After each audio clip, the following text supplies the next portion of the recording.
Alright, what's up guys? Grail here. Today we will be playing some TrailMakers. Now, if you don't know what TrailMakers is, it's a sandbox game that involves building cool vehicles, such as water vehicles, land vehicles such as cars, planes, submarines, a ton of cool stuff. The campaign, it's pretty much you have to collect all of the scraps from your spaceship when it exploded. And yeah, so that's pretty much the game. But what we will be doing is we'll be just building and trying to build the best plane. I will give a quick demo on how to build a basic vehicle, such as the one that is on my loading screen. But yeah, anyway, let's get started.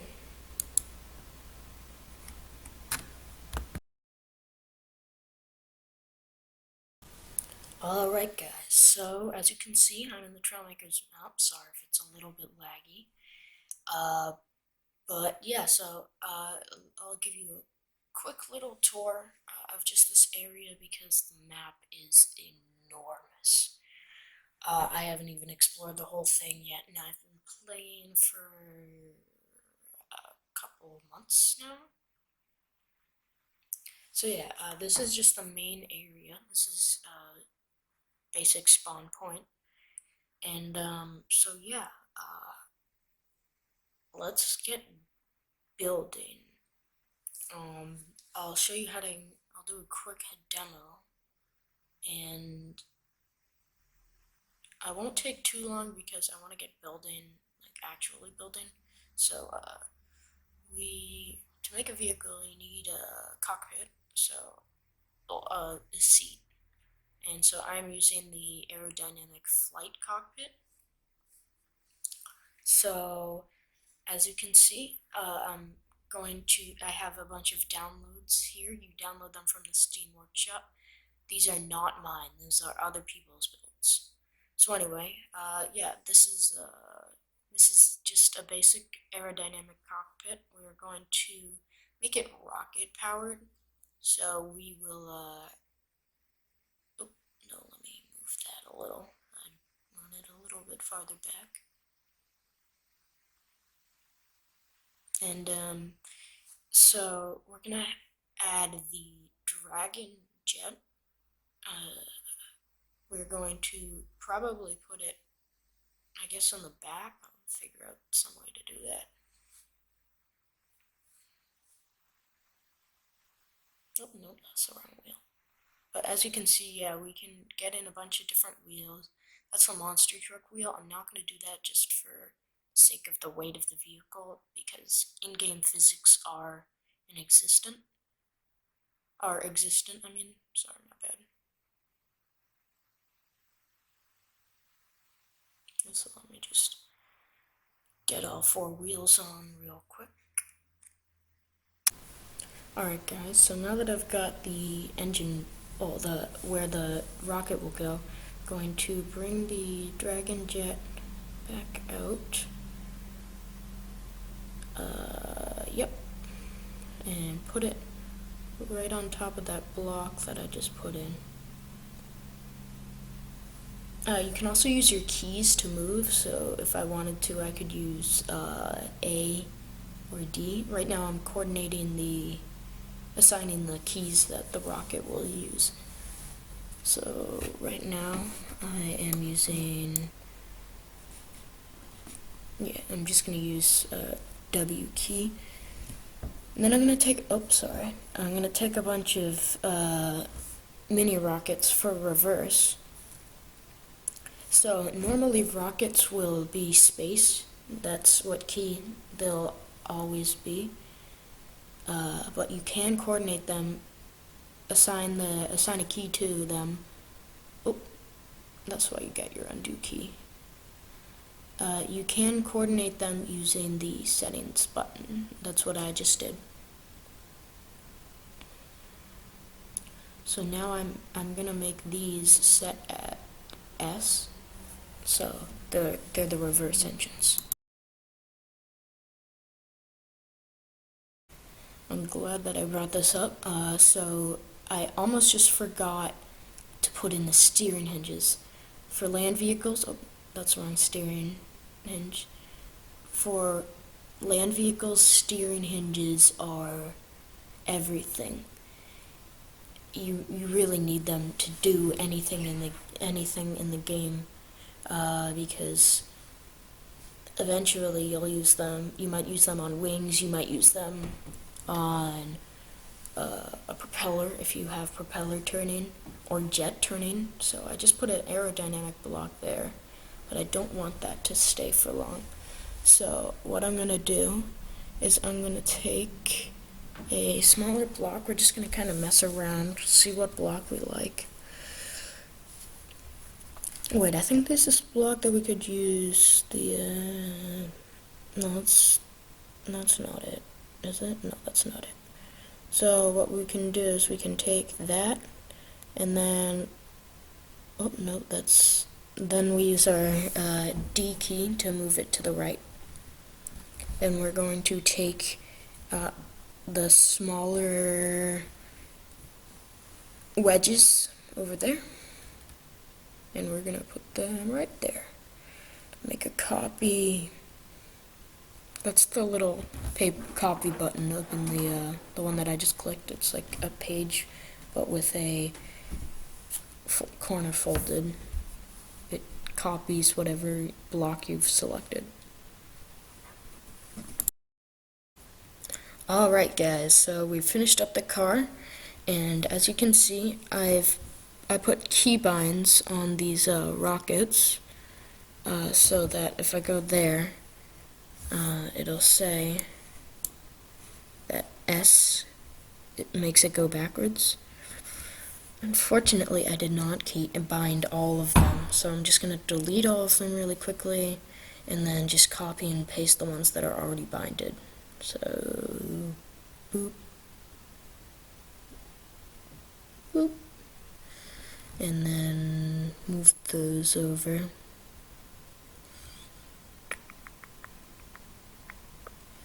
And then we're going to delete the rockets on the other side and just copy and paste them in. Okay, so now I've got all of the rockets binded, and you can see it's a little bit drifty, if you know what I mean. That's because we're not using the best tires for this, but as you can see, I have the rockets binded.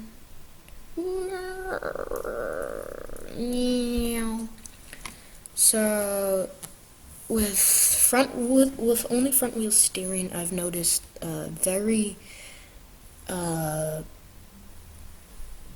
negative effect on traction, because if it's a rear wheel drive car, then you're going to put all of the power into turning, but your turning circle will be greater. So if you're going at a higher speed, you will be, oh, let me repair that. You will slip out when you try to turn. Of course, I could always just put in a different tire, a more higher traction tire, but just for time's sake, that's what I'm gonna do. So I'm gonna go and build a plane, and yeah, I'll see you guys later. Alright guys, as you can see, I have built a very primitive version of my plane. It is definitely not complete yet, because if I go forward, if my keyboard will let me go forward, I will show you how poorly the thing flies, because it kind of naturally does, oh, sorry about that, it kind of naturally does a loop-de-loop. So even if I use the hinges that I applied to the wings, it still goes straight up and then kind of just falls backwards. So I think the best way to solve this problem is to apply rockets. I'm just going to test this one more time. The only thing, The only problem is that the best place to put the rockets would also interfere with the uh oh, with um basic uh the basic wing movement. So I would lose a little bit of traction there, or aerodynamics there. But anyway, I'm going to start building. I'm just gonna start applying the jets really quickly. Hopefully that won't take too long. So as you can see, I have the air. Oh, my bad. As you can see, I have the aerodynamics turned on. So you can see that. Also, I put a engine on the end of the jet, on the end of the plane, so that it's binded to the propeller, so that when I go forward and use the 1 and 2 keys, I can turn. But when I go backwards, the propellers uh, won't activate, so you can still go forward. So yeah, I'm gonna put the rockets on.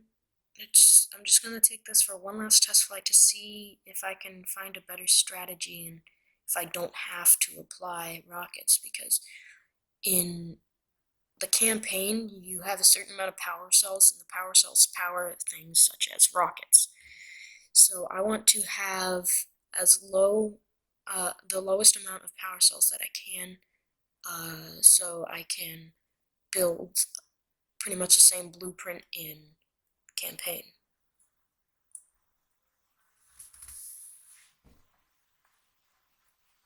Okay, so let me just rotate these really quickly. Yeah, so that's another thing you can do. You can rotate blocks to fit your needs. So if I needed to put, I guess, a cannon, which you can do in this game. If I needed to put a cannon on the wings on the underside of the wings of my plane, I can rotate the block, the cannon block, so that it goes. Oh,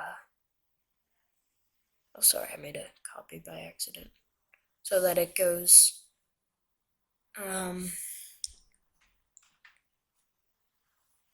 On the underside of the wing.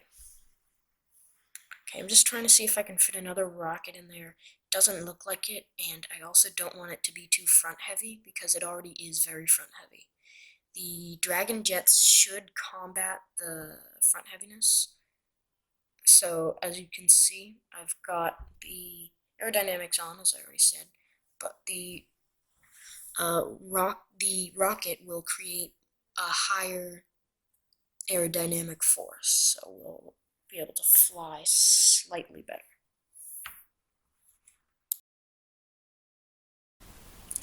Alright guys, as you can see, I've finished up the design of my superjet. So I binded the rockets to the W key, so that the space key. So the engine on the wheels will also affect the oh whoa, sorry, the turning system is still a little bit broken, so let me grab my submarine real quick. And for some reason my submarine is broken, so it doesn't actually go underwater, which is a problem. But I have cannons on it, so that makes it better.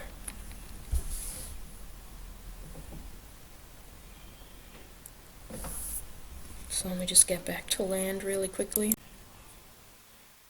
Alright guys, I'm back at land. I've got my jet here, and we're going to try that again. I've slightly tested out this steering system, so I know how the physics work now. I know the controls that I should use. And I might post this to the Steam workshop, but I doubt that I will. But as you can see, I used a rotating servo for the rear turning system. I only did that because the hinges that were my original idea did not work as well. But I was using them in the wrong way, so I think I may switch to that in a further prototype. So yeah, let's drive this thing, test it out. Okay, let me. Oh yeah, something else. I also the reason that I used oh oh whoa the reason that I used the same fin on the entire thing is because they are the best fins in the game, so I like using them to be able to turn better, to be able to handle better in the skies. Okay, so let me get into launch position.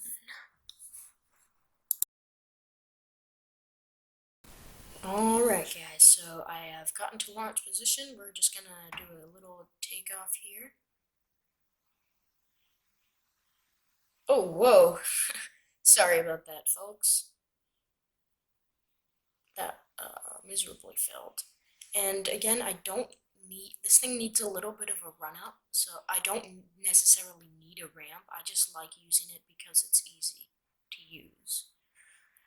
Woo! Yeah, so I found out how to use the turning better. You have to use the turning while you're flat, like while you're on flat ground, or else you'll lose, did I just go into or else you'll lose complete control of the plane.